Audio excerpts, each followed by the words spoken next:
All right, everybody. This is podcast number 12, and today's guest is Janet Edwards. I'm very interested to hear her story and learn about the sport that she does in a deeper level. And we met at the ICP conference like a couple of weeks ago, was it, or something, and just kind of decided that we should do this conversation. So, Janet, thank you for accepting the offer, and just a little bit what you do. So, I mean, I've been training for just over 20 years now. My path started I have no idea. I had no idea about dogs, but I had a lot of curiosity about their behaviors and training. And my first dog, I kind of did everything wrong despite trying to do everything right. And, it really struck my interest on how do I fix this, right? I don't want to go to a group class. I want to really understand this. So got into training, and that led me into working dogs. And that led me into sport dogs because you get to the point that you want to be challenged more. You want to learn more. I grew up as an athlete, in sports. So like the competitive nature in me, not just to be competing on a field, but be competing to learn more and get better and enjoy the challenge of that. So that's what drove me into eventually working with working dogs, some of the police dogs. I did a lot of police dogs, handler courses, those types of things. And then I got my first dog to raise up, to train up for PSA in 2004. And I've been doing that since. I still do pet dogs. I have, now I have my business. I started off working under Jerry Bradshaw, which is, really kind of how I ended up doing PSA, just the availability and the availability to learn on it as well. And that's where I got a ton of experience. There's a lot of dogs there. I worked a lot of dogs. Met my husband, which a lot of people know now is that Deadpool decoy. Yes, I only see him with a mask. I know. Next time I have to meet him. He decoyed a ton well before that. It just kind of was a fun thing he did at a trial, and then it kind of turned into something. So, but yeah, so was a police officer in Baltimore City, and I end up moving. But you did something with police dogs, or no? Like at some point in your career, or no? Yeah, so because at Tarheel Canine, they train a lot of police dogs. So I trained a ton of police dogs, handler courses, did a lot of seminars, did some seminars on military bases, all of those things. So I spent some time doing that. And, he had a police dog and came down and ran a certification. And, we met and started dating. And, after a year, I moved up here. I'm up in Pennsylvania, which is just kind of north of the Maryland line. And started State Line Canine. And, now, I didn't really have intentions of or certain goals of what I wanted to do. I just want to keep training. But it turned out that, now I have this 11,000 square foot facility, and I have a lot of pet dogs. We do a lot of, sport dog training. We just still do some police dog training. I take on interns. So there's just, the more you can offer somebody, it just kind of like they keep taking it. So here I am. How do you feel as far as burnout, or excited to keep diving further, deeper? Where are you? I have moments I'm a little burnout. Right. I do too. Sometimes it's just like, man, I wish I can check out. But then it's like, I love it so much. I just can't stop. And I'm like, I get to the point, I'm like, I really understand why people take sabbaticals now. Yeah. The longest I can do is 3-4 days. And it's like, then the moment I have a kind of break, and then all of a sudden ideas start to just pouring in my head. And I'm like, I need to go back and start doing stuff again. Yeah. It's like, we go out, you go on a trip that you're away, you don't take your dogs, you actually leave everything behind. And then you feel like I should be doing something. Right. Where I should be doing something with my dogs right now. And so it is. I mean, yes, I enjoy the breaks very much, but at the same time, so I've kind of like the last couple of years, I've kind of been teetering on that, like, it's a little exhausting, but I just like it too much, and I can't stop. Because so just so we touch on this for everybody. I mean, it's besides the pet training, besides you competing, you're also judging. Yeah. And you're giving seminars and workshops. So it's a all around busy schedule and anything dog.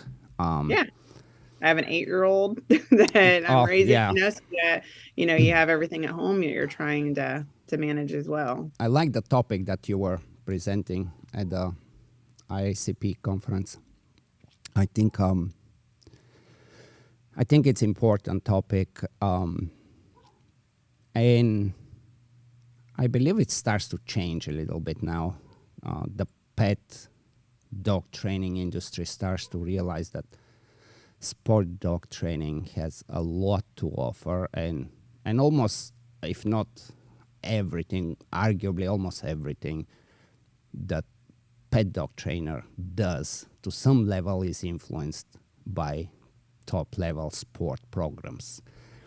And I do the same, like in my school when I teach. Like one of my last modules in the course is you have to try a dog sport, no matter which dog sport, but you have to try it just so you keep yourself in check and your head doesn't just get bigger and bigger, and just because you're training thousands of dogs and there is no checkpoint to see how good you are at it, And it's going into any sport and doing well. You do well one time and then 5 times you don't do well. And your ego crashes and you learn how to bounce back. You need to start to think what you need to adjust. And it's just such a learning experience. But yeah, that was I don't know. I really think that if there is anything mandatory, I'm not about creating any policies and laws of certifications of dog trainers, because I think that gets too complicated. Way too complicated. And who is to decide? Yeah, exactly. As long as we have ethics and morals and we are considerate and the welfare is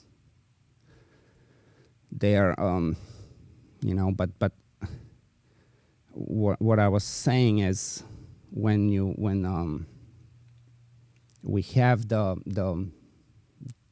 a pet dog trainer to like somehow to force themselves to do something, take a dog, train it into anything like a rally, AKC, fly ball, I mean anything, but go and do something where your abilities and your knowledge gets tested, because I think that's how we all grow, and that's where you're like, oh, what are you doing with that dog? I like what's going on there. How? It will make you a better trainer, and it will, like you said, put you in check. And, some people don't want to be put in check, but if you want to be better, you have to be put in check. You have to accept that you're going to fail at some things. You're not always going to look good. Right. Yeah. I think many don't dare to either don't dare to get exposed, afraid, not realizing that getting exposed, I don't think even exposed is the right word, because it's we are who we are. We train dogs, I mean, I guess it could be exposed if you're trying to make yourself look good on social media, but then you're exposing that you're really not a good trainer. You're not that great. And then it's a toss-up. Do you decide to really grow your skills and knowledge, or keep building that kind of fake facade and fool people around. It's easier to build the fake facade, right? Like it's easier to build that. True. Nowadays, it's a model that it's not hard to do. So, how many times you've won the PSA 3? I've taken 2 dogs to a PSA 3. Right. And you guys breed your dogs, or how is it? Yeah. So actually, my first dog is the father of my second PSA 3 dog. So now I have the next generation, really the grand of my first dog. And now my plan is to show them in the 2s next year. I was too busy this year I hoped to get them on the field this year, but traveling and seminars, your training time kind of gets cut. So next year, I'm hoping to put them on the field in the 2s, and then, goal is always, try to get them as far as I can. So hopefully, you're gonna be educating me along the way here on PSA. Yep. I'm I follow as much as I have time to, and it's definitely, again, just like any, especially a protection dog sport, it's always of interest to me.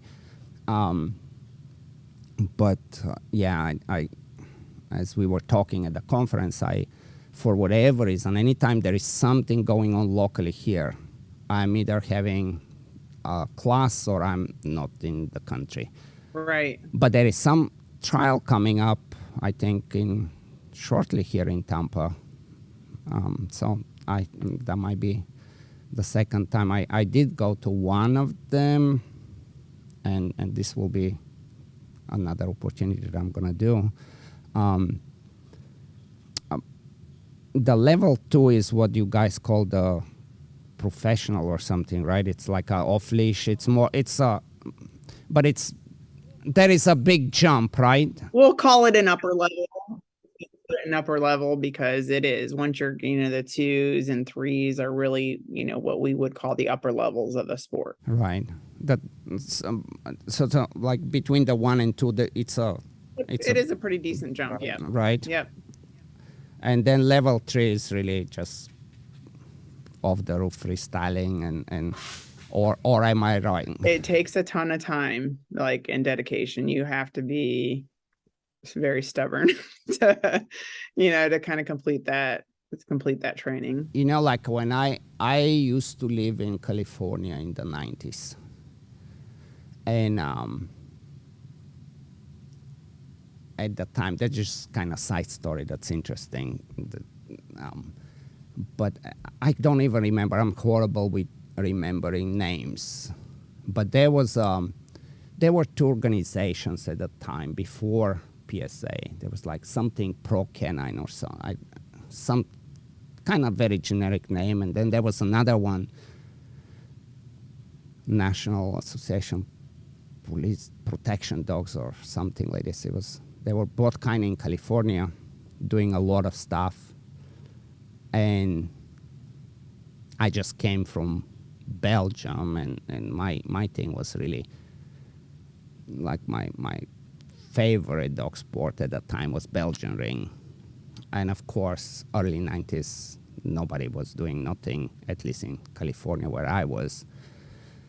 So that was interesting, and there was some police trials that were happening, Western, I don't know, conferences, something. There was a guy, Art O'Keefe. He was doing a lot of cool stuff at the time. Like he really brought up the ideas of working with multiple decoys and redirecting, and it wasn't perfect. I mean, we're talking in an infancy of this kind of ideas of protection type sports. But then what happened was all of those groups that try to push those sports, they somehow, exist for 1 year, 2 years, maximum 3, and they just fold up. And then another one.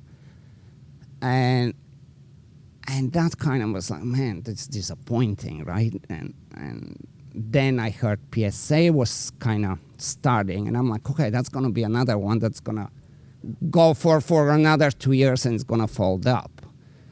But you guys made it, and you're certainly you know, a protection dog sport that's here to stay, and it's obviously the program is growing, the membership is growing, and it's becoming very interesting to people. So popularity is there, and I don't know. I mean, it's what, 25, whatever. I mean, it's a long time now. Something, Yeah, over right? 20 years old now. So how do you see PSA compared to the other protection sports? I think it's like, and nowadays, I think it's, I don't want to say cleaner is maybe the right word, but that's like the word that I'm thinking of. It's cleaner to, not compared to the other sports, but compared to what it was when it was new. Right now, there's cleaner concepts, there's cleaner training, there's cleaner performances on the field, right? All of those things are getting sorted out. Yes, that's a very good point. That's a very interesting point, because that was one of my biggest concerns with all this sports that are trying to pick up. And it's normal in infancy stages to, you experiment and you try something. It's like, oh, yeah, that doesn't work, or we have to modify. But along the way, if you had somebody super dedicated and he gets a puppy and starts to train a puppy, and then the program changes on them a little bit too drastic, Yeah, and I think that's like one of the things that I hear from the other sports is that it's hard to know how to train for PSA, right? So I think that's less the case because it did get cleaned up. It is more organized, right? It's more structured. And it will continue to aim to that direction in my experience, right? It will also continue to evolve, is really a better word, to continue to challenge trainers. So part of the sport is to challenge your training. So when training gets better, to meet it. And this can be very frustrating for some people when your training gets better and you know how to meet that level of training. And then it evolves and says, now that's not good enough. And now you have to even get better. That's frustrating for a lot of people. I like it because that's the whole point of me doing it, right? Sometimes I hate it, sometimes it is a love-hate thing. So I think that's one of the things in PSA is like, you have to understand it's going to happen, right? This is what this sport is. And if you want something to stay very, more routine, then, another sports kind of is definitely is for you. So obviously that's, some people, and I think in the early days, I mean, I wasn't, obviously I got my first dog. I was such a newbie in the early days, right? So I'm just going out there training and trying to, like, I'm doing my best to make it through, right? Having fun with your dog. Back then there was a lot of, I want the strongest dog and bite work, right? We want these dogs to take a ton of pressure, and we want control, but there's less what IPO and Schützen like, right? Yes. You know what I mean? Like the power and the obedience and, the dog's looking happy out there, right? So yeah, there was some of that, right? And now that's where it's getting cleaner and progressing, right? Our training methods are getting better. It's not just about, yes, it still is about, like, we want really strong dogs that can handle a lot environmentally, right? However, that's not the sole purpose of the sport, right? We want overall better training. How do we still use all these better training methods? We're all learning how to do it better, make our dogs faster while still having as much fun as possible, right? We want them to enjoy it as much as we do. So that's also progressing in that sense. So I think that's helped improve the sport and bring a lot more people in and bring a lot more interest. So the surprise scenarios, I think, keep it a little bit more difficult. Yes, you gotta tell me a lot. I need to hear a lot about the surprise scenarios. It's always like a highlight of it, for some reason, right? I've seen Mondio Ring. I actually got to see Mondio Ring in Belgium.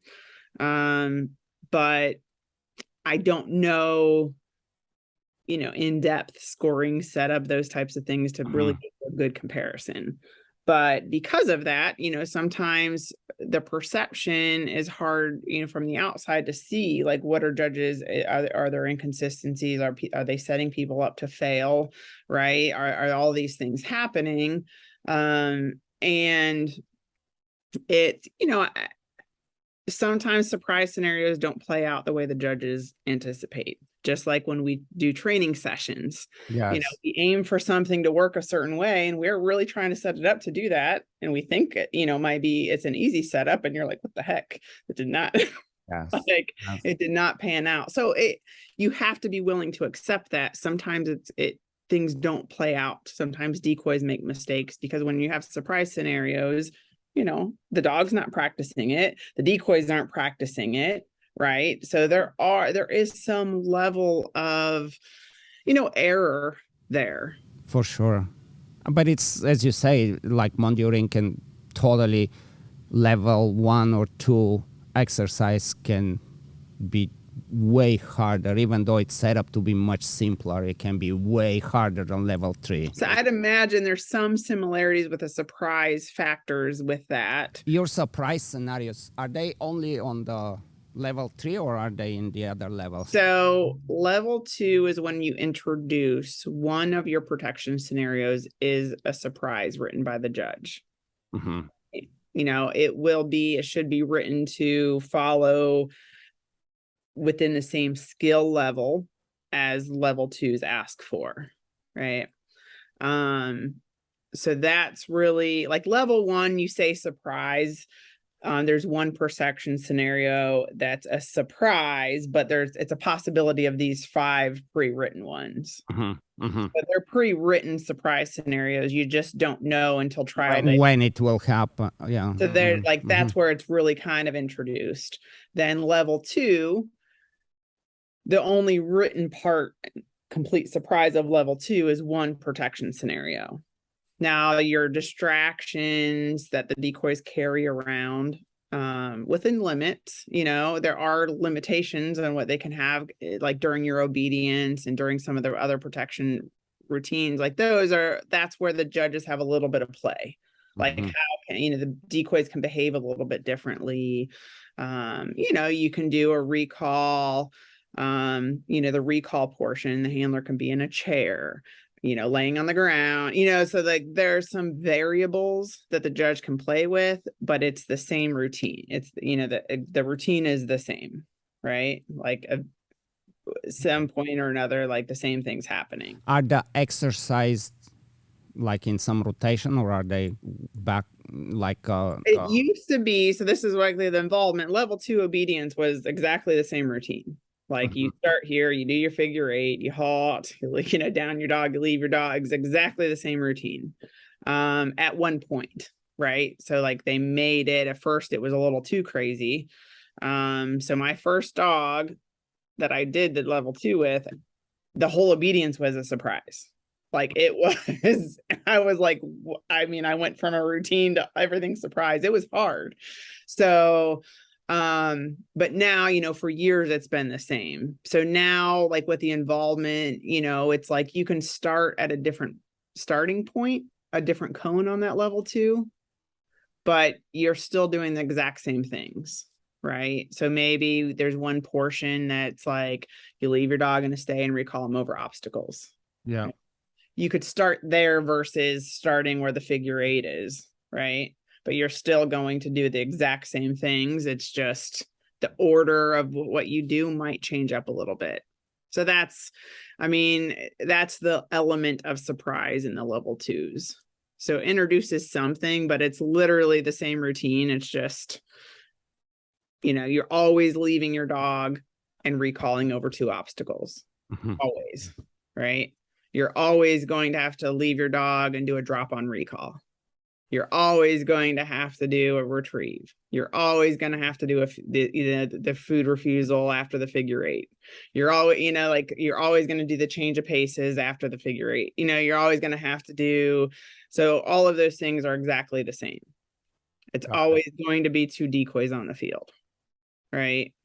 So there's more of it is very much the same, but there's just some elements of surprise. And how, like, let's say for the high level, like let's say level 3 surprise, who makes it? Who is it? The judge on the field, or does the judge consult with like the judges committee or whatever?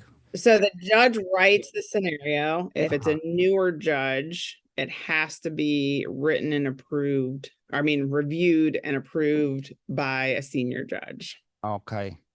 So when the newer judges are writing things, maybe they don't, they're not scoring things appropriately, or you see things where you're like, well, what's your goal for this? Because that's not really practical.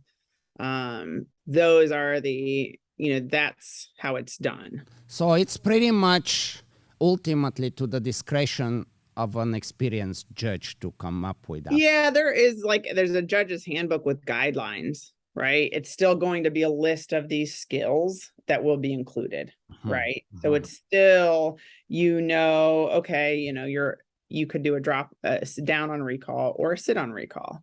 You can now in the level 3s, it might be sending out over obstacles versus recalling over obstacles, right?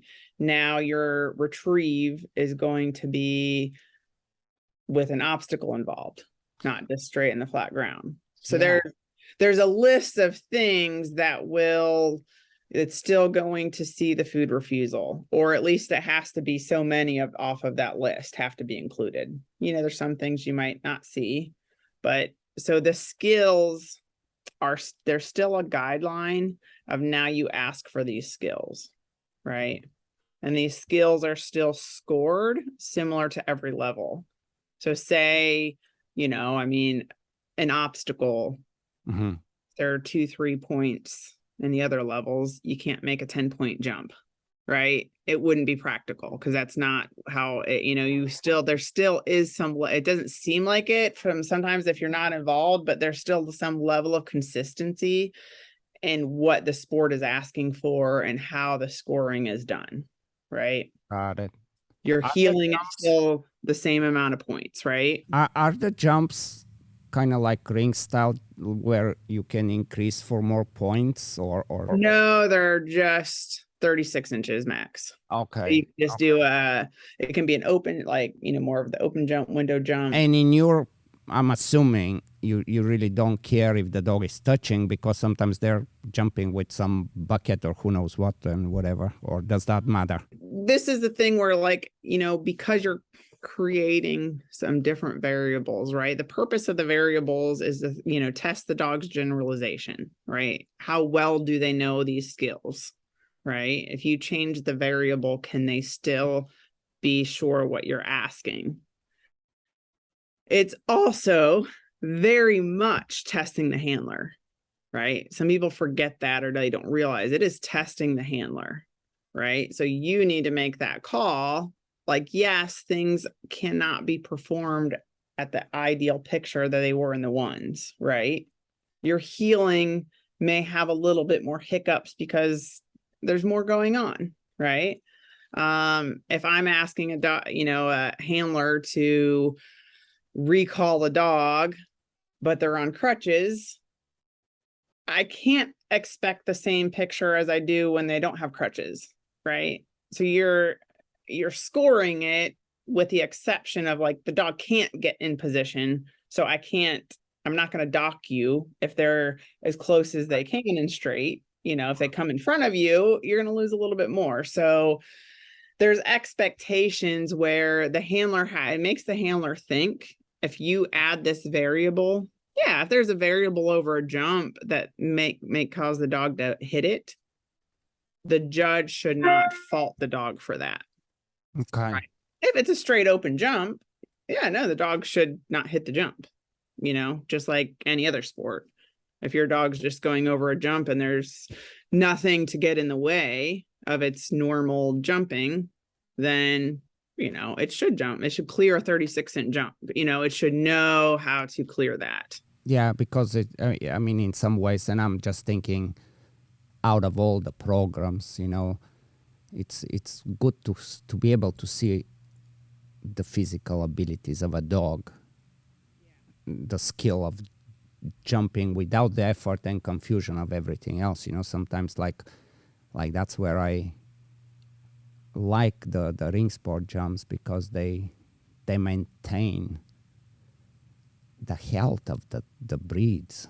Like you either jump or you don't, and we're not gonna go like how Schutzhund and IPO and IGP ended up making the walls and the jumps like lower and lower, and to match up the dogs that cannot do it just because they wanted to make the sports popular. But for whatever reason, PSA is really popular, and I don't know if it's the freestyling or it's just the protection aspect of it, and also probably you have so many more varieties of dogs that come to participate.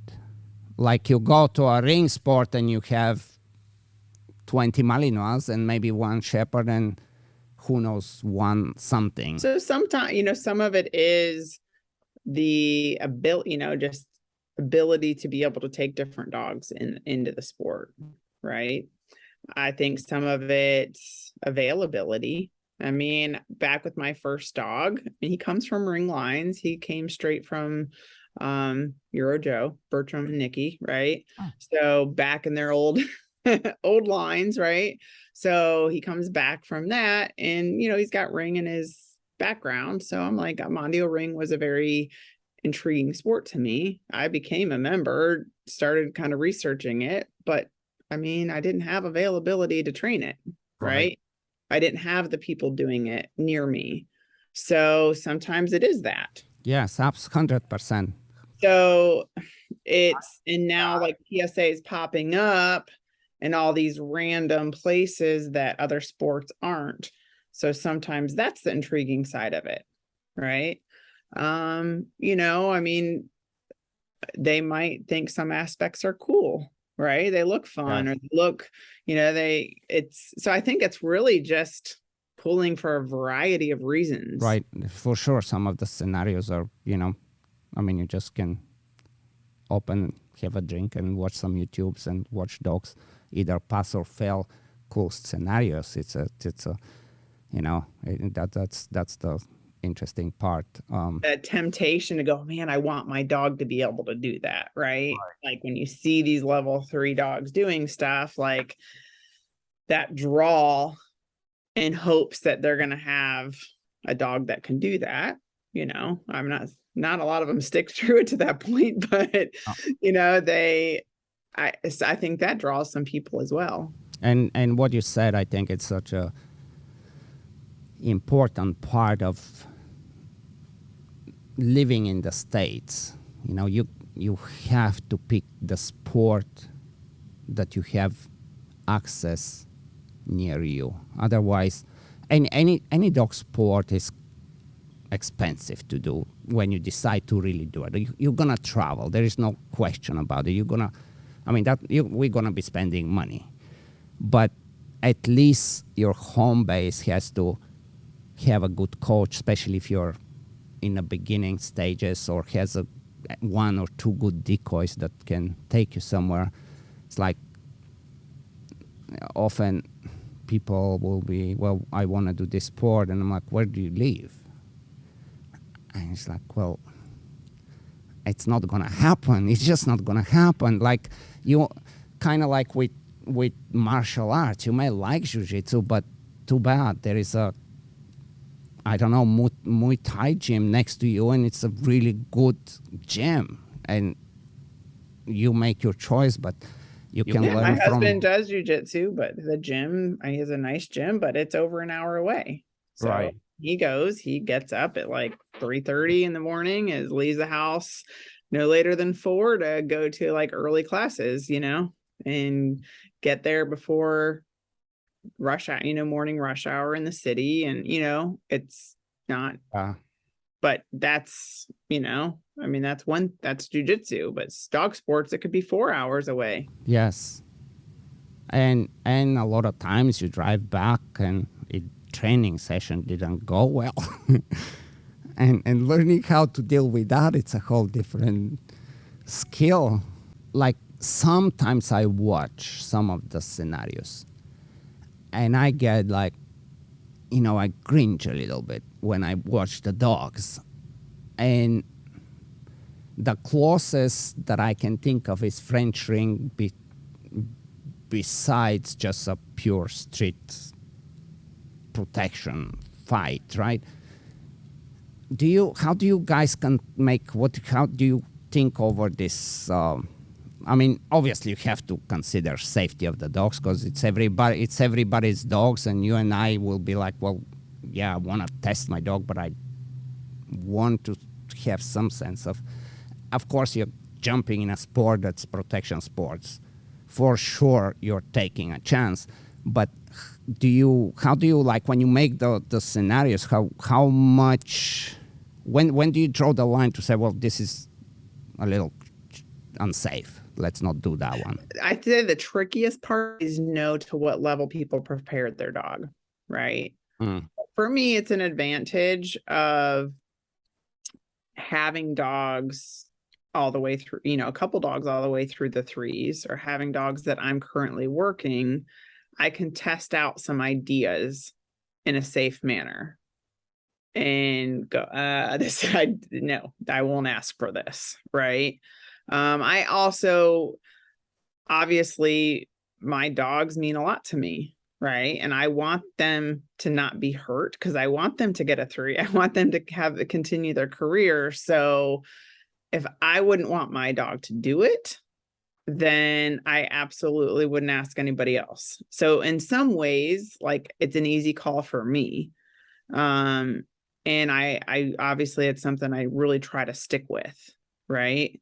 There is a level, I do feel there's a level of responsibility for like handlers to be like, well, I know my dog and I know they may not do this well. Right. And I've had, I have written scenarios and I've had handlers in the 3s that bring up a concern. And I'm like, you know what? That's really fair. So let's make an adjustment. So there's no question of safety. Sometimes as a handler, you do have to know your dog, but there's always that opportunity. If there's a safety concern, you just ask. And then the judges, I'm always really open to, that's fair. Let's tweak it a little bit. So safety is not a concern. Like, I'm okay with that, because ultimately, what are we looking for? It's usually not going to affect what I'm actually trying to test the handler or dog for. Right. So those adjustments. And that's my next question right away now. How do you guys do, like, let's say in IGP, the dog gets pressured, stops engaging the decoy, he gets disqualified. In any of the ring sport programs, they don't get disqualified, they just zeroed on an exercise. What do you guys do? How does it go with PSA? Sometimes they don't bite because they're unclear, confused, or confused. Yeah. That will zero. That will not DQ. Okay. But if the dog literally won't engage, they're going towards the DQ. They're very clear that it's a bite, and then they go hit the brakes, and they're like, no, or they run, right? Then that's a DQ. Okay. Right. So there is. So that's where we're looking at, because they are sometimes obviously dogs might bite the wrong decoy, right? That they're not supposed to be biting. That's a 0. It's not a DQ, but you would 0 that protection exercise, right? And then, if they just get confused and don't engage a decoy because, it's a directional and they just don't follow that direction, right? That you're going to 0 that bite, right? Or that portion. How long does it take to get to level 2? If you assuming you have the right dog, you have the knowledge, and you're within a circle that helps you out. It depends on training style. I think someone had shared something you had put up not that long ago about rushing dogs. Oh yeah, that's always a thing. Putting them through, making them do all of these things. I'm like, oh my gosh, I feel that so much. Why? And you don't get the trophy for that. So it's, for me, I'm guessing, like, you know, I feel the same as you, is like, I want to take my time. I want my dog to really endure each level of training. You know, as I'm teaching them something, take my time and teach them, like, learn each phase and enjoy the process, because I want to enjoy it. I enjoy the process. I'm not in a rush. You know, it's not a race. So I take my time. There are people that are getting like 3s on dogs that are like 3-4 years old. And I'm like, I don't even put my dogs on the trial field in PSA till they're 3.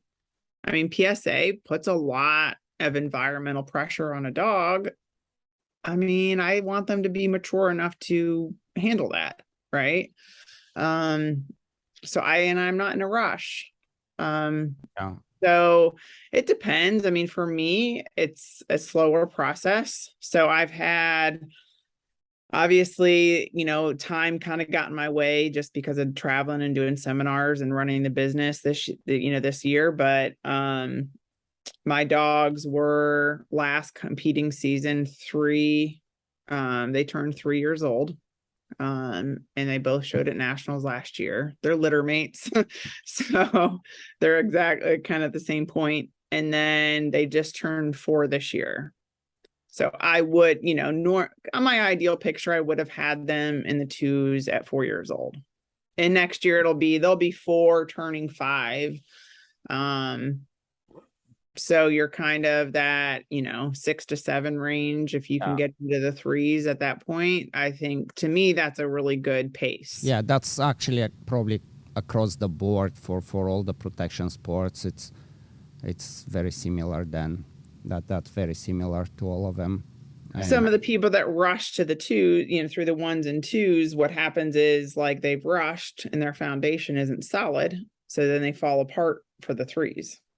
That, or the dog starts to really question, am I good enough? And once they really start questioning that, then it's very hard to bring them back and convince them that they are. Yeah, no, I mean, it's one of the ways they fall apart, right? There's, you know, to me, there's a level of stress, unnecessary stress put on the dogs, because of whatever eagerness or trying to match these videos on social media. You know, when I do my workshops, I mean, I tell people, I mean, it's not reality, you know? I mean, you see people out there because they think it's cool to heel around, you know, my dog's heeling around all these decoys being crazy, right?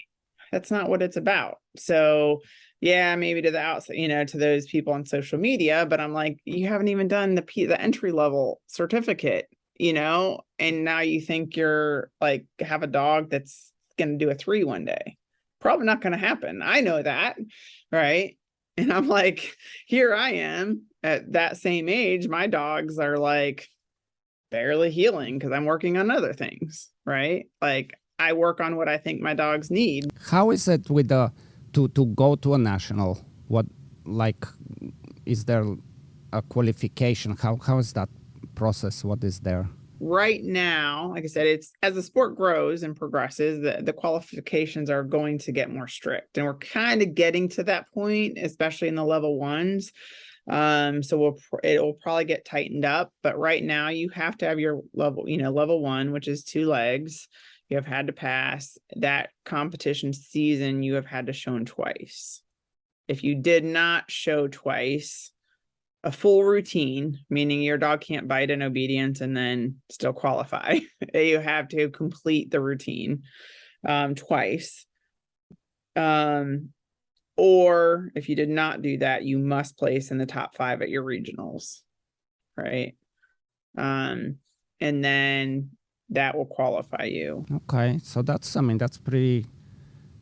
How big is, like, membership wise? How big is the PSA I right don't now? know. We're in the thousands. Nice.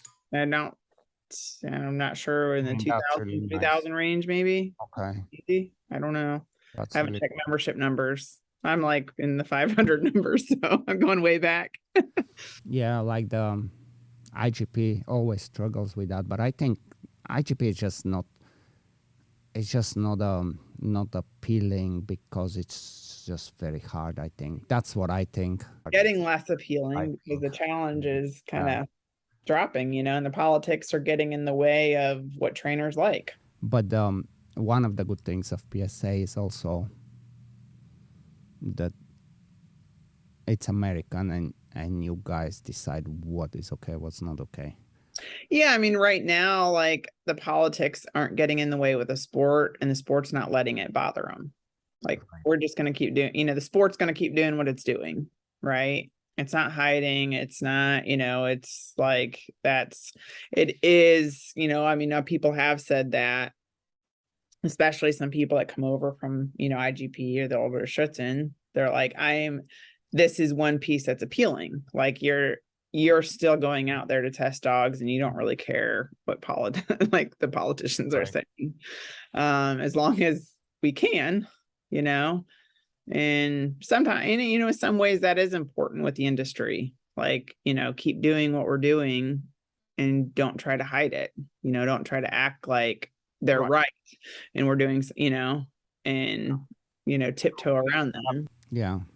Europeans got so stuck with how they just believed that they're gonna please the animal rights activists, but they ultimately not gonna care, and they'll be able to do what they still do, and little by little they're where they are today, and hopefully it doesn't come to the States. That's like one of my biggest fears, that we don't need to, It is a serious fear. I mean, we're all in trouble.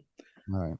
So, that's kind of what I think we have to kind of, we don't know the best answer, but I think the more experienced trainers have to kind of stand their ground and try to, save the industry as best as we can. Yeah, needs to be explained and needs to be talked, and not to, like, I know in Germany it's ridiculous at the moment. They have and I'm sure people from Germany that listen to the podcast will agree. They like a pet trainer in Germany today, they have to get certified, approved by the government. And to do that, I don't know if you know that or no, but it's just an interesting piece that if they have to pass a test, and in the written test, to make it super simple, not to go in depth, but in the written test, there is like a clear cut, like, are you positive only trainer, or are you going to use any aversives?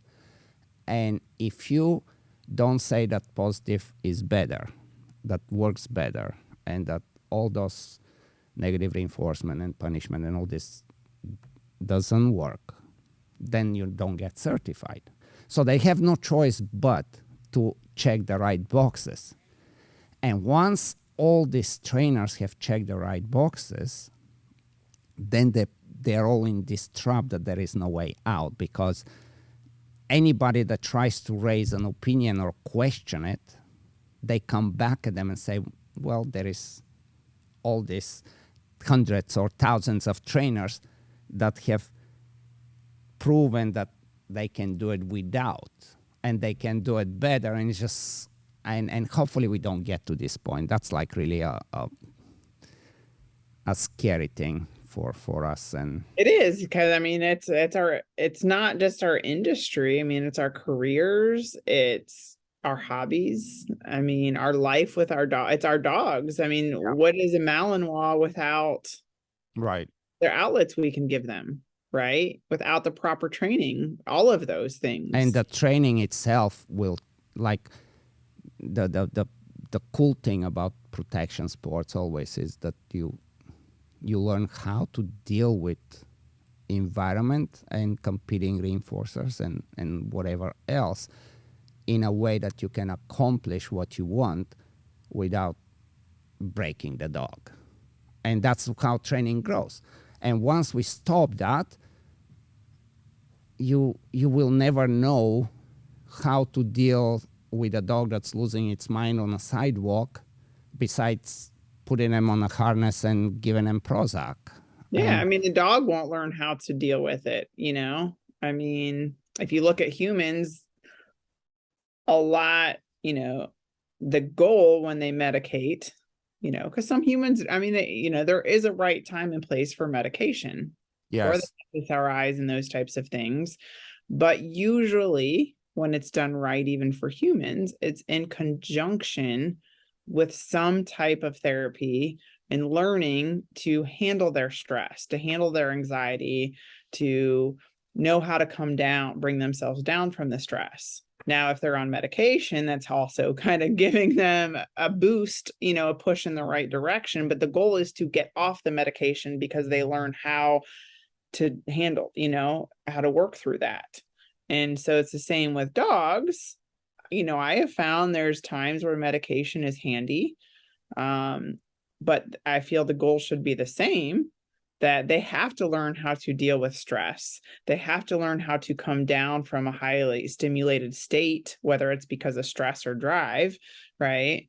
And know how to handle that, right? We have to teach them at a certain level how to do those things. And, you know, they just want to ignore, you know, yeah, it's very much them up to the point where they're not learning how to deal with anything. They're just, I mean, to me, they're mentally going crazy in the head. You yeah, know, it's not, I can't even imagine the mental state that yeah. these dogs are in. And yeah, it's such a hard one. This is like one of the hard things too with the, I think, dog trainers that are trying to work with behavior modification and veterinarian animal behaviorists are in competition. Unless they are force free, then they are in agreement that they're gonna send the client back and forth and they're both gonna make money.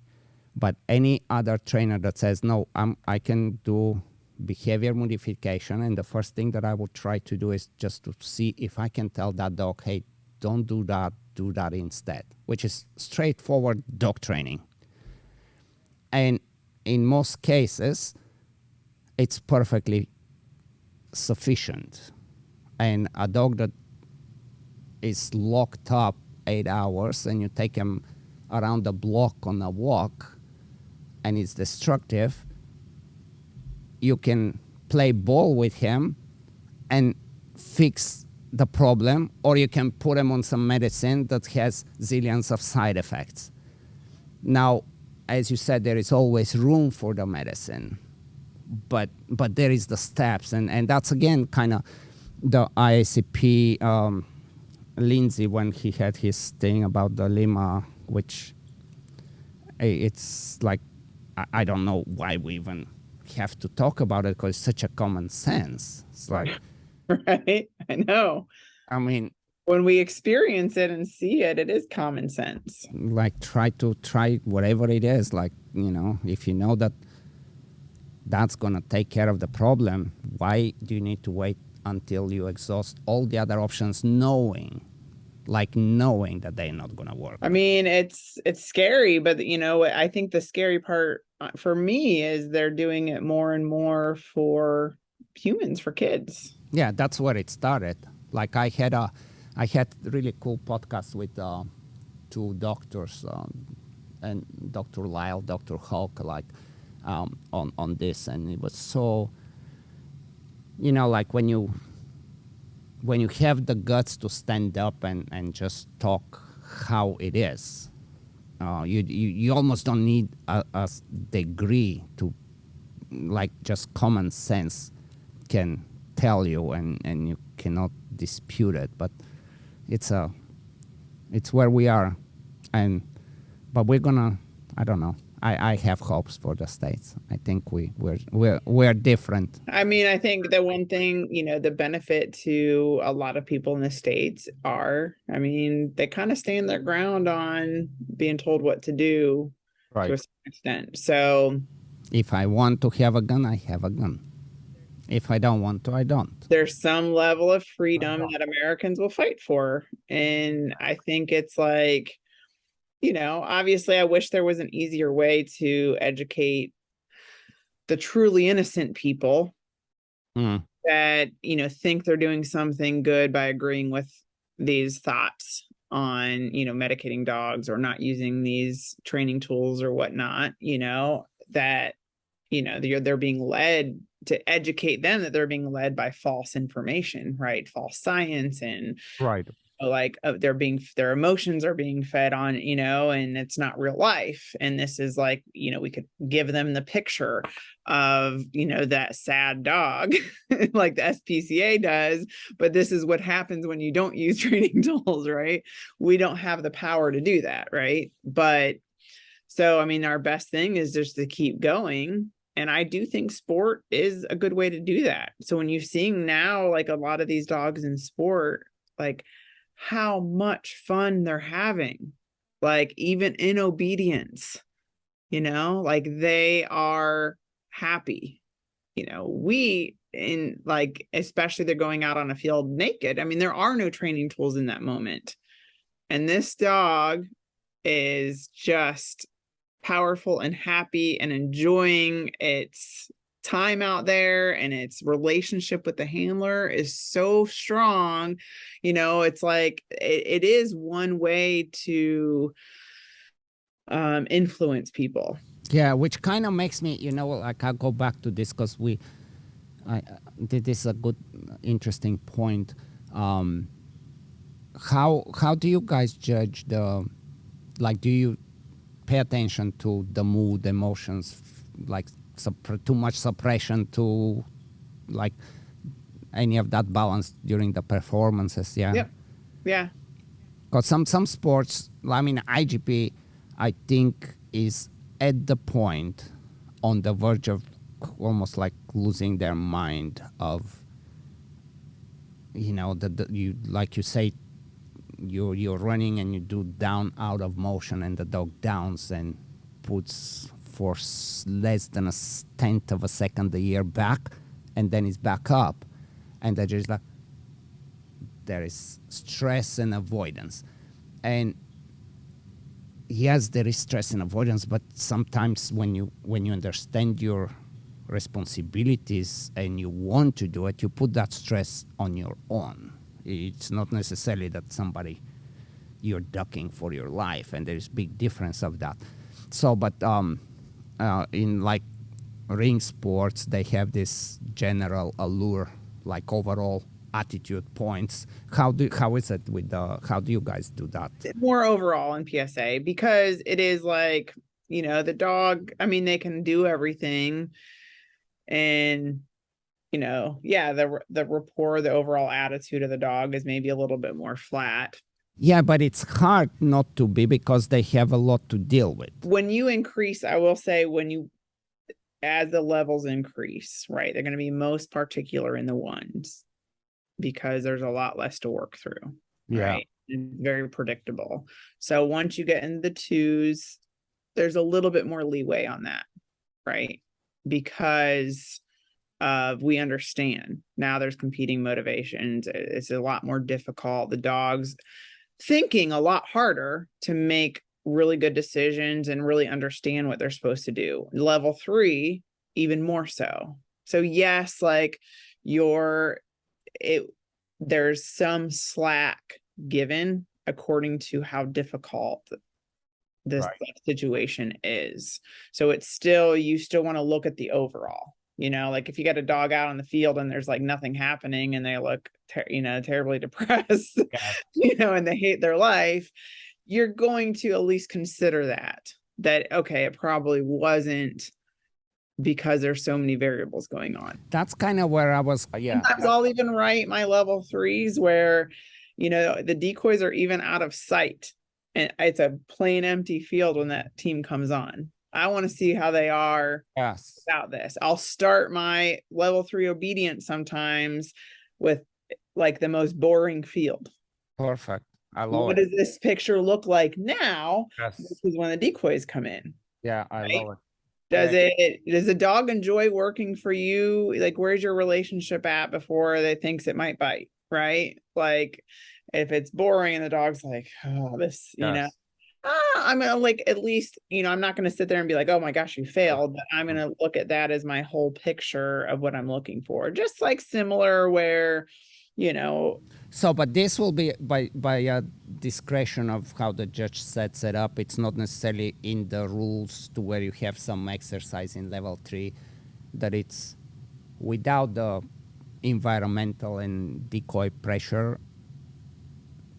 You as a judge have to kind of find a place. Yeah, and most of it, the way the 3s are, I mean, most of these dogs that don't have a relationship, I mean, really are going to struggle passing everything anyway, right? They're only going to have, luck in certain areas. And that is like, there's always some people out there that are going to have, everything went their way that day. That dog seems rushed, that dog, they don't seem like they've had all the really good foundation training, but somehow they pulled it off. Right. Just like you'll see that. And I think but it doesn't last.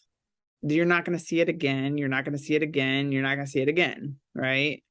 So there's some overall, I think this, it kind of that level weeds out those, if you want to call them faults or weaknesses, because your relationship has to be strong, no doubt. Right. Communication has to be strong. IGP in that way is kind of, again, I think it's borderline becoming way too extreme, but at the same time, it makes, like, if you have, this is one of the things I really like about, and I truly like all protection sports, if not all dog sports, but protection sports for sure. But like in IGP, you have if you have 2 equally good performances, and the one is more free meaning emotionally, with a nice attitude and not always doing it because I must, because. Right. Yeah. Right. And like, I'm so scared to mess up. Right. And because if you, as a judge, if you promote that one dog, you're also promoting the training of the dog. And then everybody, like, the evolution of dog training, it can be put on hold because we can say, well, that's how we did it 20 years ago. It's working. Nobody questions it. But the dog is like, there is no spark. It's not like I'm dying to do this recall for you. And when you select the other dog, you're also not selecting just the dog, but you're selecting the training that goes along. And I think that's important. I think that's a very good way to grow as dog trainers, as long as we also don't go overboard, which is always the hard thing. Yeah, I mean, it is the hard thing because it, like, okay, this looks really good, and now people are meeting this training style, right? They're reaching it. Now it has to, we have to add some layer of more. Yes. Right. And it is absolute, I feel, an extreme to that. Yeah.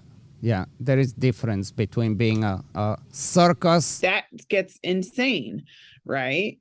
Like, positioning where, looking at the armpit versus eye contact. I mean, because they think that might be, I don't know, look better or something. It's just like there's different things people obsess over that's not the training style, right?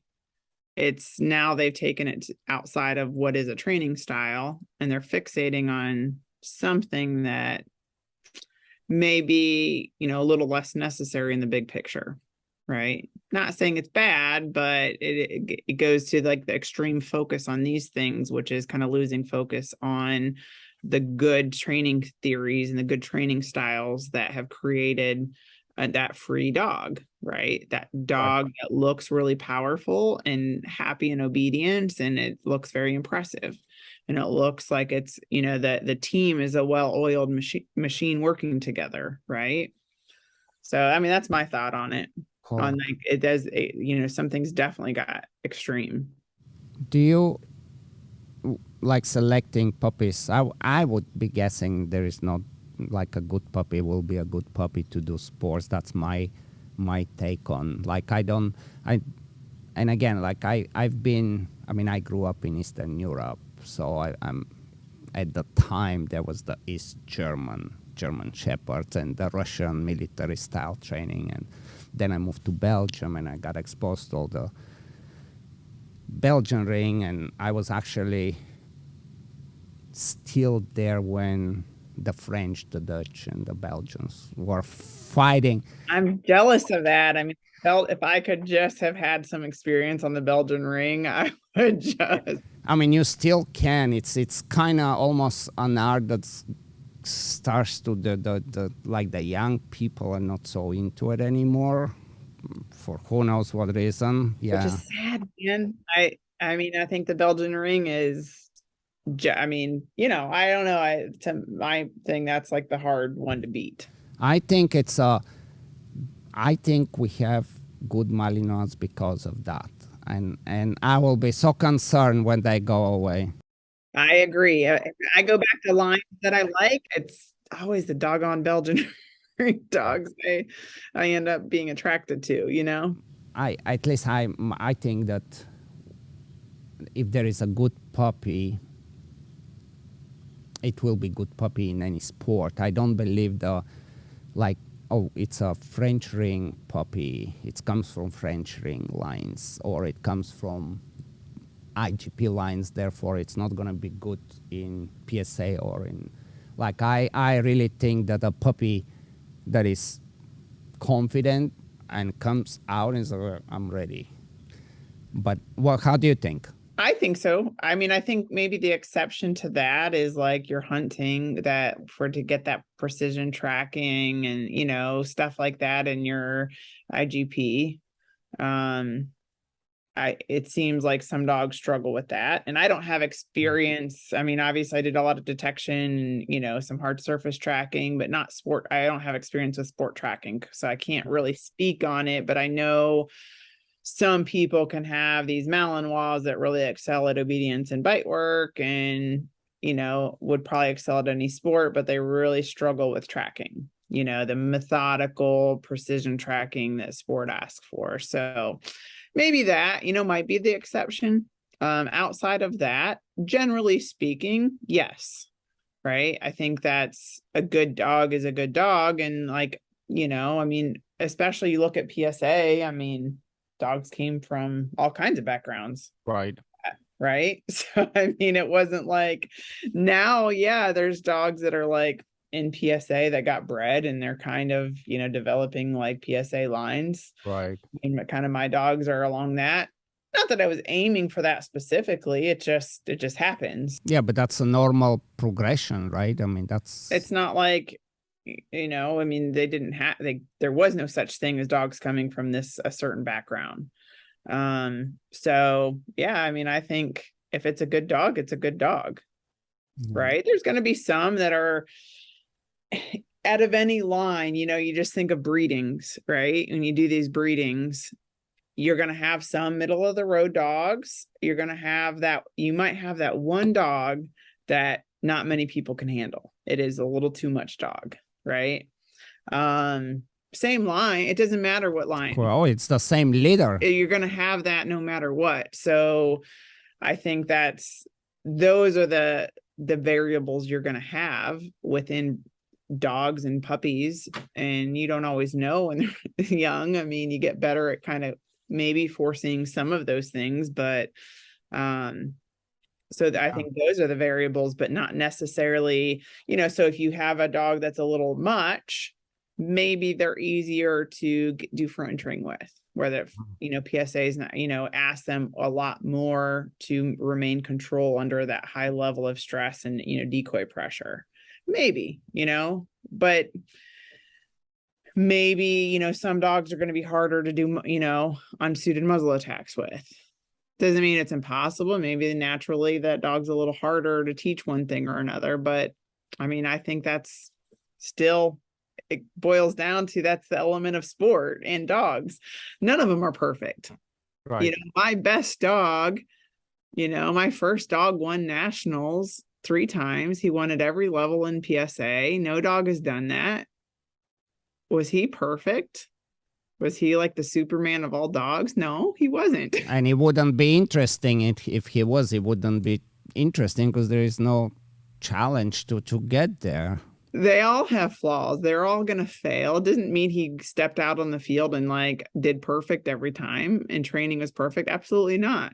It's just we trained and we're able to decipher through variables, as a team to get there, right? So, I mean, yeah, I think it's ultimately the dog is the dog. And if no matter what sport you're going to do, if it's a good dog, it's going to be capable, of whatever you're asking. Sometimes then it just really boils into training. How many people watch dogs that really are good dogs, right? I mean, I've got a dog now that reason I have 2 litter mates. I kept one because my dog at the time was retiring. And I'm like, well, I can't be without a dog, so might as well keep one. First time I ever kept a dog out of a breeding, but the timing was right for me. And then one came back and, it's a really nice dog. And I'm like, well, I can't let this dog go now. Right. I'm like, this is a really nice female that's challenging, definitely challenging. Right. But I like the challenge. And it had nothing to do with the dog's capability of doing the sport. It was the challenge of training, right? You had to be open-minded and really be aware of the dog you're working and know the best approach. So, I think that's, so sometimes it really, genetics only go so far. And if they have them, yeah, you get good training behind it. They're going to do well in whatever avenue you put them in. That's how I'm smiling listening to you, because I have my, like, pretty much besides my very first dog, which I brought with me as I moved from Belgium to the States, all of them really were somebody else's dogs from my breeding. But at 6 months or at 10 months or a year and a half old, they were not good for the person. And they came back and I ended up winning championships and doing great things with them. Every single one. Like I have my very first dog who is now year and 2 months old. And I've been doing this since like 89. I've been breeding dogs. This is the first dog that I'm like, I need to select my own dog. Like I want to have the one I want. But having said that, and I love him, he's definitely, I know, I mean, knowing my lines, I know what to select, I know what to look for. It's very straightforward. But I have a female just like you do that just came back, and it's 6 months old, and it's full of herself. I mean, it's full of herself. And like this super cool thing, like I think a classic Malinois trait of being extremely affectionate and in tune with you, but then this like you touch her in the wrong way, and it's, and so she's here now. I don't know what I'm gonna do, but she's here. Yeah, I mean, that's what, like, obviously I took this dog in, and my goal was just to learn her and figure out the best avenue. Right. That's what you do as a breeder, right? But I'm Right. like, doggone it, if you do, like, I like you too much. And really, she's, her father was my previous dog that I got a PSA 3 with, and he was a lot of dog. But he stepped on that field, and it didn't matter what our score was. Everybody remembered that dog. He was powerful, and like, his life was go hard or go home. That's his motto. Like, that was it. And everybody's going to remember that dog. The decoys are like, no matter how much experience they have, their heart rate's going up when this dog's coming down the field, right? So, and he came back to me at 2 years old. 2 years old, I got the dog, right? Okay. And boom, here we go. Like, and this female that came back is a lot like him, very much her father's daughter. And obviously I have an emotional attachment to him, and I like that dog. He was a lot of dog to reel in, but man, like, that's her. She's a lot, How common is to have females in the sport? It's more and more common now. And I don't actually like handling females. Not say I don't like them to work. I've always been, I just jive with the males. Like, that's just me. That's common. That's common. Like that's not a surprise really. But Malinois are still predominant, or Yeah, definitely. I mean, you see a good bit, and you'll see, dogs on the podiums that aren't Malinois. But for the longevity of the sport, I mean, Malinois are still predominant. the endurance of the Malinois is just different. Yeah, it's the endurance, the physical aspect, obviously the drive, the mentality. There's a lot of pieces, and part of it, it's like, maybe this is weird, or odd thinking, but there's one thing about a Malinois, I will say, it's like attractive to the trainers that want the challenge. They're attractive to the trainers that want to do a really good job, because Malinois will tell you when you're doing it wrong. Like, I mean, they're coming up at you, or they're shutting down, or they're getting work, like they, I mean, people can say, like, might word it as they're more emotional, but they're, so, I mean, I think they make you train well. Yes, they definitely make you train well.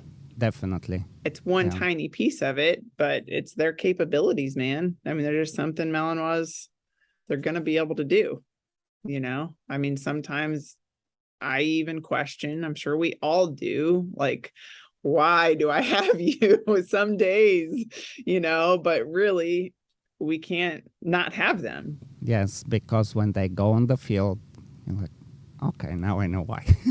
And even when you're training them most days, I mean, they're still impressive. How often do you train? Like, when you, like, just not preparing for a competition, but just maintaining, or like, how often do you do? It's probably one of the hardest questions to answer, because you're ultimately, like, we talked about, it's when you're involved in training for a long time, you do more, when you're traveling you're doing seminars, you're doing workshops, you're running a business as well, right? Now, it's not like you can't go, I train, boom, boom, boom, boom, boom. It's not reality. I have a home, I have a child that has school activity. I mean, there's so many things going on. So to me, I'm always doing something. It doesn't matter if it's a skill or relationship stuff with the dog, whether, sometimes it's having fun, but kind of, I'm always doing something, except when I'm traveling and I'm not taking care of my dogs. But there's some aspect of, you're always reading your dog when you're out walking them. Yeah. Very rarely am I just sitting on my phone, like while they're doing their thing. I'm watching their behavior. I'm watching this. Can I pop something in? I have some type of interaction with my dog that, is somehow building our relationship, their mind, their thought process, make them problem solve randomly, when they're just out on a walk. I don't know. They're just like, I might take them, to like a hike or something, just like run around and be a dog. Right. But in that time, I might throw a little something in there that's just make them think, so that's kind of like my thought process. Yeah. Similar. It's when you have sport dogs that you want to be competitive with, I feel like you're kind of always thinking about something. Yes, no question. Like you're always, getting, and people ask because of PSA and level 3, like how I come up with scenario, like how do I write level 3s? Because sometimes people like, how do you come up with this stuff? Which is also a question I meant to ask and never did, especially when you said that you not that familiar with the Belgian ring and the Mondial ring, and they're like such a source for ideas. Like even when you see something and you're like, oh, I can take this to a totally different place. And so how do you come up with ideas? Just from training times, and you're like, oh, let's do that one. Training. I mean, even watching, trials, being at trials, watching dogs, but a lot of it's my training, right? I think, how can I challenge my dog? How can like, what's a new element I can put in here, right? And sometimes you see your dog struggle with something that you thought was going to be easy. Okay. Right. Now this is an idea. Because I think the more, like when I have a lot of experience, I can write level 3 stuff.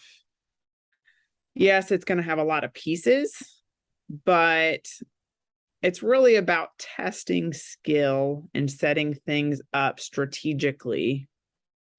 It shouldn't be chaos, right? There's going to be a lot of movements and a lot of distraction. But really, when you're testing elements and skills and handler relationships and handler problem solving and how as a team do they work through this, it's more strategic, right? Yes. And when you train, you understand that strategy, right? So you can write some things and say, oh, let me piece things together in this order and see how the team takes it, right? Sometimes things are just written where they do seem impossible. Right. But if you know PSA and you're in the 3s, you should know the sport if you're at that level. Right. The judge is testing you. How are you going to handle the situation? Yeah. Like, how are you going to problem solve with your dog through this? And you're going to be like, when I do that, I'm scoring that accordingly.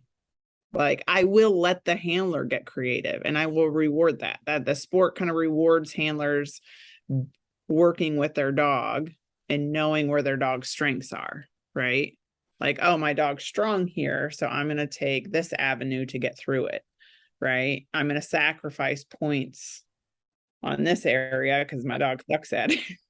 And but that's how competition, you have to understand the rules and the points, and where you make them and where it's okay to lose those. So I mean, I even through my own struggles during training sessions where maybe I've failed my dog, I'm like, hey, this made me think as a handler. It can give me an idea of making a handler make a decision in a scenario. Right. So that it's really, I mean, a lot of it is just training and spending time with my dogs, but it's like, it is sometimes random when I'm like, driving and I'm like randomly think of what some training sessions for my dogs. It just pops in your head. What else, right? Yeah. I mean, that's how things happen. I'm like, oh, wait, I could put this in a scenario too. I should see how my dog does this, right? Like, how can I test my own dog and my own training? So it's not like, and I now with iPhones compared to back in the day, like I can just put notes. Like it's for me, it's notes for scenarios, but when you have ideas, you just jot it down and you're like, how do I want to get here? Let's say you do a level 3 or level 2 scenario and there is the obedience.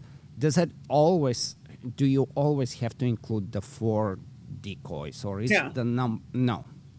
So in level 3 obedience, you can have up to 4, no more than 4 decoys, right? Because sometimes I watch it and I'm,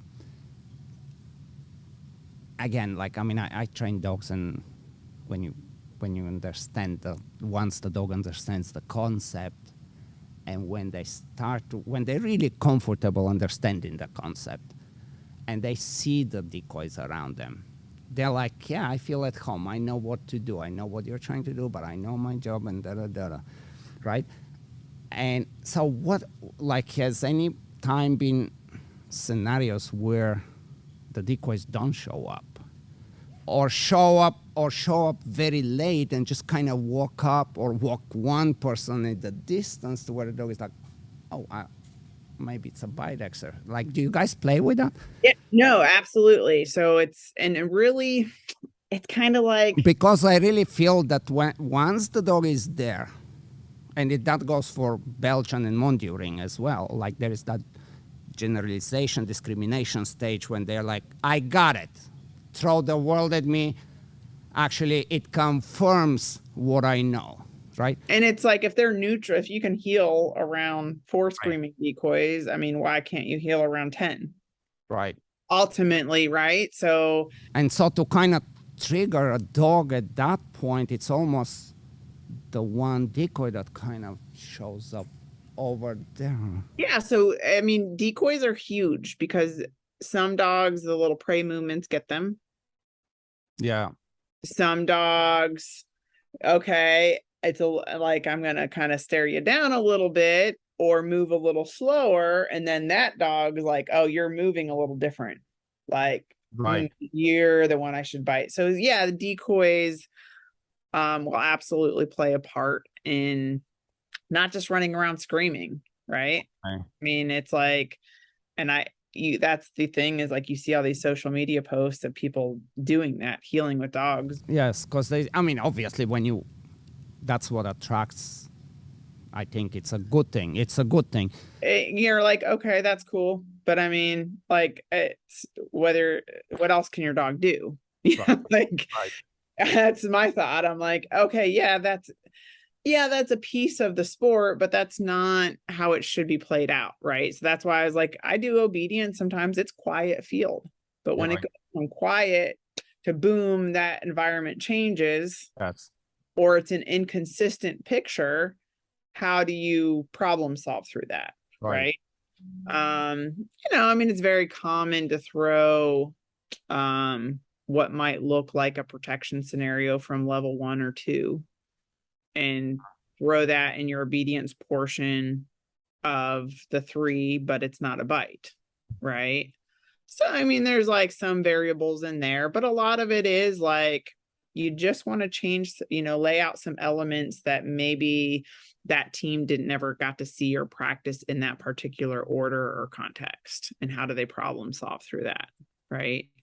Because all dogs are going to have weaknesses, right? I know my first dog had, some injuries, so I couldn't practice jumps as much, right? I wanted to kind of give him more longevity. So, I mean, I set up either really short ones or, directionals, but so I knew I probably would lose jump points in some context because he may blow a jump, right? But it is what it is, right? So it's like, you're always, but I mean, if my dog can't do a jump, it should not fail, like, it's going to decrease our score, but it shouldn't fail us if he does everything else well. Yeah. Right. So they're all going to have weaknesses, like sometimes a call off is a weakness. Sometimes, and obstacles are weaknesses. Sometimes certain distractions or. How is training overall? Like, do you find that there is few different styles of training, or it's pretty uniform? Everybody No, it's trains in a very very similar. different styles. Yeah, they are. That's good. I actually like that because that's what makes dog sports interesting to me. If everybody trains the same way and we all have the same dog, they're just kind of, we don't evolve. So Some are consistently successful with their training style, which may be completely different than my training style. okay, And, there's two ways to get there. yes, It's just like the same thing. Sports are sports. Sometimes you choose it because that's what's available. Or, obviously it was available, but I had good mentorship. If I could learn about the sport under Jerry Bradshaw, then it gives me an advantage, right? So why would I not soak up some knowledge there? Because that's, it's pretty amazing that he pulled that off, like really, because it's just not easy to one day wake up and say I'm gonna start a whole new dog sport, and 20 something years later it's actually more than reality. Yeah, I admire him and I appreciate it because obviously it's given me an avenue to to do these things. And it's, yeah, but you don't have to like the same training style. You don't have to like the same sport. Do you have any people kind of totally force-free trying to do it, or no? A couple. Yeah. I believe there's one girl now out in California that's doing no training equipment. There was a girl, I did a workshop years ago up in Calgary. So she was, she didn't use any prong collars or e-collars. I am totally would encourage it too. It just don't make me not to use it if I feel that I need to and I feel that it's better. But if you want to give it a try, I'll be watching, because I can see something cool, I'll take it too. So it's very good. Yeah, that was my take on it. I'm like, this is fun. Yes. Cool. I'm not going to say, well, you're not probably ever going to get anywhere because you're not doing it. No, I know you understand the risks. Yes. Like, I can tell you're a good trainer. You've got an awesome relationship with your dog. Like, cool. Like, I want to see how far it goes. I think we all want to see it. Making me think of ideas. Yes. On how to set up some training exercises, push the dog, yet not use a prong collar and e-collar, right? Use her style of training. So it, to me, it was kind of enjoyable to see the challenge. And then it was like another year or so later, she went out and she got her level 1. They had a really nice showing. I haven't seen her past that level, but right, super cool. Yeah. Right. And it's like, I think trainers have to be open to that. Sometimes there are some styles of training I just can't wrap my head around and why everybody wants to do it. Right. But I'm friends with some people that, you know what I mean? Like, you're just like, that's fine. It's like, I can't wrap my head around it. And I just can't, it's not my cup of tea, but like, hey, it's great. Let's all still train dogs and let's compete because we're still trying to do the best we can. And, I think that's, the same with sports. Some people are so like, they bicker so much about the differences in sports and this one's better and that one's better. They're all really great in their own way, honestly. And it's like, would I dabble in the other ones? Probably, if I had access, but it takes so much time to build a PSA 3 dog. I don't have time, but it's not because I think any of them are bad or, they all have their challenges. We're all competing against the sport in some fashion. So I'm like, I think you need to respect, each other as whatever we're doing. As long as the dogs well taken care of. We're not, like the dog's in good spirits. The dog, like we're still thinking of what's best for the dog. And we're showing some improvements, or accomplishments with it. We can stand behind it to a degree, right? Yeah, 100%. That's the only way. If anything, to add to that is, it's like a fine line. Like sometimes I put myself in situations because I speak. But when I speak, I don't mean, like I don't have that kind of ill will that people think. I just, like if I don't like a training something or some piece in a sport and I say I don't like it, I think we gotta accept that as, okay, well, you don't like it, but it's not like, it's not a war. I'm not declaring a war, Like I'm still respecting, I'm still appreciating.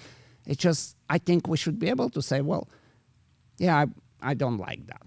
And end it right there, right? Absolutely. Because it's like, to me, it's exhausting to worry about like actually getting emotional behind it.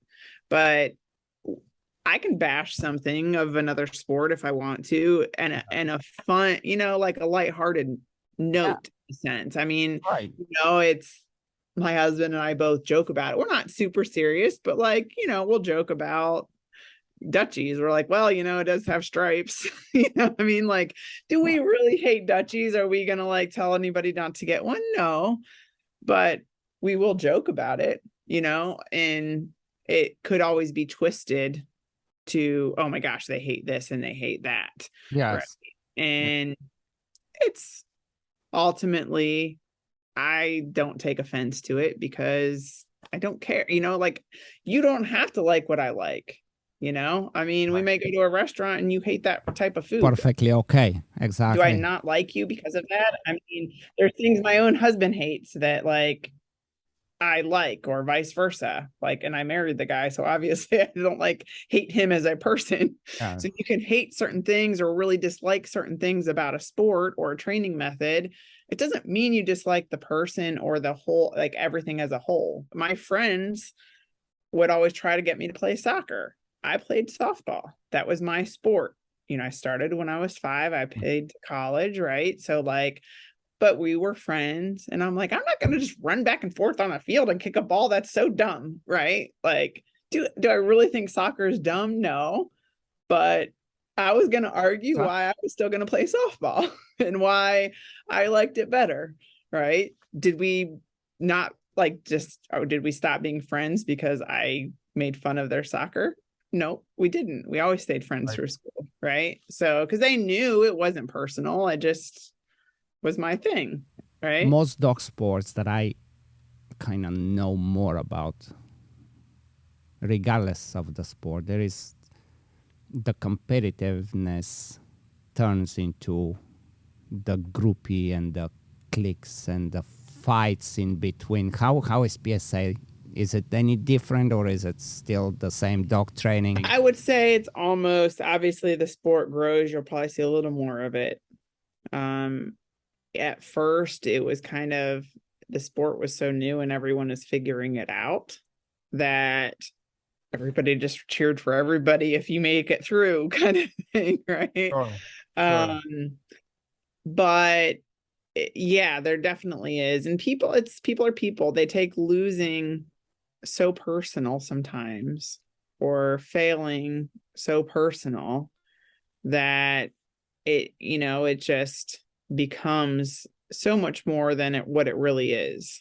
And it is hard to fail. I mean, I was there. I was a rookie once, right, and took things to heart. And usually I was more mad at myself than anybody else, but and there's people that direct it. It's because of the decoy, because of the judge, because of, like, I was set up to fail. You don't like me. You like, I'm like, I don't even know you. Like, but it's, so yeah, I mean, I think that's just always, it's kind of unavoidable. I mean, there is pros and cons, because otherwise it's kind of in some ways it's also cool because like, well, our group, we are training this way and we feel that our training is better than yours. And even as I'm saying that, if I'm saying it to somebody, that's going to create a conflict already. But at the same time, it goes without saying, right? Because and it's nothing unhealthy. It's nothing wrong with that. Because you're testing your skills, you want to improve, and then you have to see where you stand with everybody else. And I think it's a good thing until it gets to these places to where you're just kind of trying to screw each other in the wrong ways. Exactly. And it's like, I mean, I would say that's the one thing that will get me upset and that will start pushing my buttons is poor sportsmanship, right? You come out here with the wrong attitude towards your dog. I don't care if it's just your dog. Like, I'm not going to see you get angry at your dog for failing. I'm going to start to lose respect for you, right? You failed your dog ultimately, right? Your dog wasn't on that day, whatever the case is. Don't take it out on your dog. And then, but same with other people. Don't disrespect people that have accomplished things well. If you're going to start disrespecting people that have proven themselves, or you're going to start having just poor sportsmanship overall, yeah, I start to that bothers me. And those are the people you don't really root for. And sometimes it sucks because you're like, man, they're really, really good trainers, but I just really hate their attitude. And it's kind of under my skin. So honestly, I don't want to see them succeed as much as the person that just is out there with a good attitude. Right. So, I mean, I think that's it is hard. There's bad apples everywhere, unfortunately. And it gets under my skin, but I've had to learn to focus on my dogs in the sport and just hey, if I'm having fun with my dogs and I'm seeing improvement every time we come out on the field, or things are going things put together well, I'm happy for and sometimes it's as a trainer or competitor, it's success with that particular dog, right? yes. And it's not, like my female, she's not easy, right? We're always going to have some struggles. But man, when you go out there and we're like, man, what we did, I am so excited. I mean, no, we didn't get first, Right. but it's what we did and where her head was from where, all those struggles we went through. I am so excited. Yeah, sometimes it is exactly like that. Even in any sport, you make a score and it's not the perfect score, and everybody's like, oh, what happened? And it's like, nothing happened. We actually did really good, and I'm super excited. we maxed out. It was amazing. I last year in nationals in the ones, I had my male and female. My male won, so we took first. My female ended up fifth or something like that. But man, I was so ecstatic about where our performance was as a team with her and how far she has come for me. That is I mean, I am ecstatic that we won, but I cannot tell you how excited I am for this for my female, right? And people that are newer in the sport and kind of have the wrong mindset, I think don't see that right away. It takes time. Yeah, my male, we're cleaner, things that he's a dog that's cleaner. And if I do right as a handler, we have a really good chance of winning, right? I can't fail. My handler experience has to come in play here, and I can't screw up.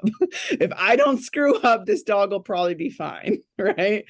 So that's a lot of pressure, but at the same time, it's I didn't discount at all the success I had, with the female, because she's not an easy dog. We've had some obstacles, and, control is not her, strong point, right?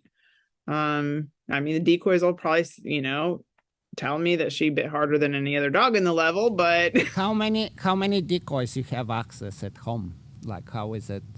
it rotates a little bit over the years. I mean, obviously, I am extremely fortunate that my husband is. I mean, yes, he's got the image of the Deadpool decoy, but he really is an excellent decoy. Like, he will build a dog very well. He's good on a trial field, but he can build a dog. And so far, the dogs he's built for me tend to have that extra edge and protection, and it will show.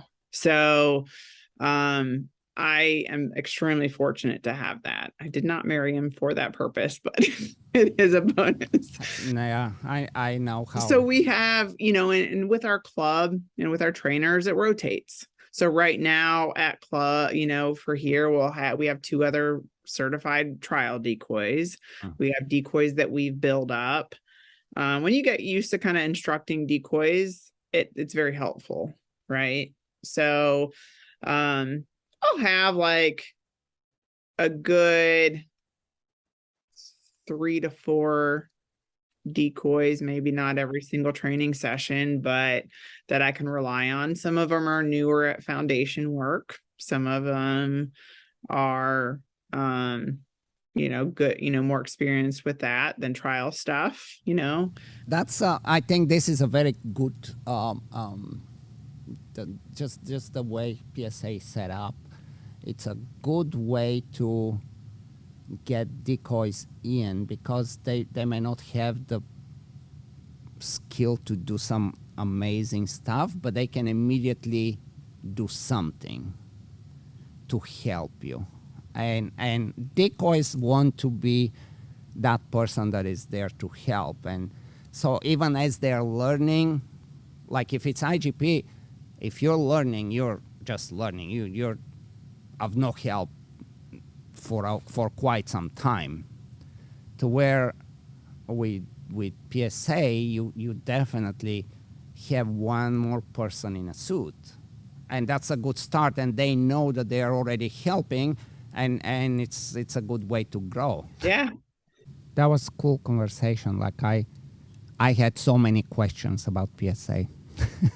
I bet. I mean, I get it's one of those things that it's like, especially for the established, when you get established with your other ring sports, the Belgian ring and that type of thing, it's different. And I know it's different. And it's also different when you talk to, somebody that is just kind of stepping into the sport versus somebody that's been doing it and know the sport ins and outs, And yeah, you can get a totally different perspective from somebody that doesn't really understand it. Right. Like I have quite a few people that come through my school that do PSA, of course, and but no, I haven't had that kind of opportunity. So that was a very, very cool conversation that we did. Well, I'm glad, that it was helpful, and I really appreciate you having me. And hopefully, I'm really hoping our paths cross more. Yes. Yeah.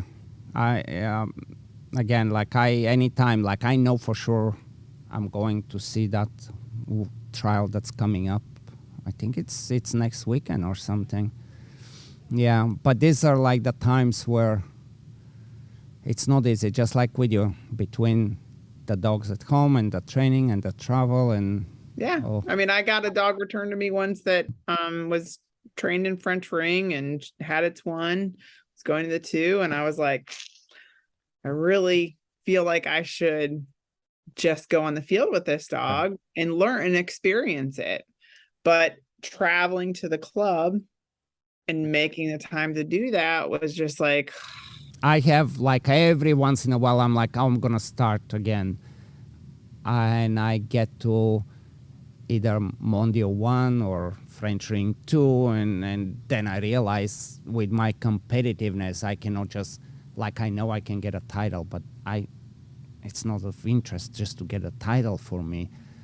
And then that means I need to travel and I need to invest time and money into another sport. And there is just not that much time. This is very, very hard, You've dabbled in a lot more. So I'm curious, so what are you really competing in? What I like about IGP is that off the roof precision and exposure of the dog to where you feel like this needle on an open field and there is nobody, and you have zero excuses to say, well, that's why my dog or I didn't do it. It's like you just didn't do it. Like your excuses just go out. And the emotions, Howard Judge, and everybody now, it's so modern to talk about emotions, which is like, but you know, like when you see a dog that you give them a command and they just go, pa-pum, and it's like, what is next? And then, okay, well, how about that? Pa-pum, and what is next? And you're like, how do you do that? You know? So, but then you have the Belgian ring, and you have this more kind of solid primitive dogs that are like, okay, I'm not gonna heal that pretty with you. And it's not because they can't. Like all of my dogs go back to Belgium like strong Belgian lines. Even now I send dogs and I breed there, and they certainly can have this animation healing and stuff, but it's just not a point in the program. There is a whole different objective, and then you cannot not appreciate that objective, because it's like, well, nothing's happening. He's gonna just hit, and when he hits you, we're gonna see how he stays there, and the decoy is not gonna do much, but there will be things happening around. Then you have the French ring, and it's like, man, like I mean, just decoying French ring, it's cool, and so yeah, I can't say one sport I like better. Like if you really force me, I would have to go with IGP, obviously, because that's what I've been doing for a very long time now.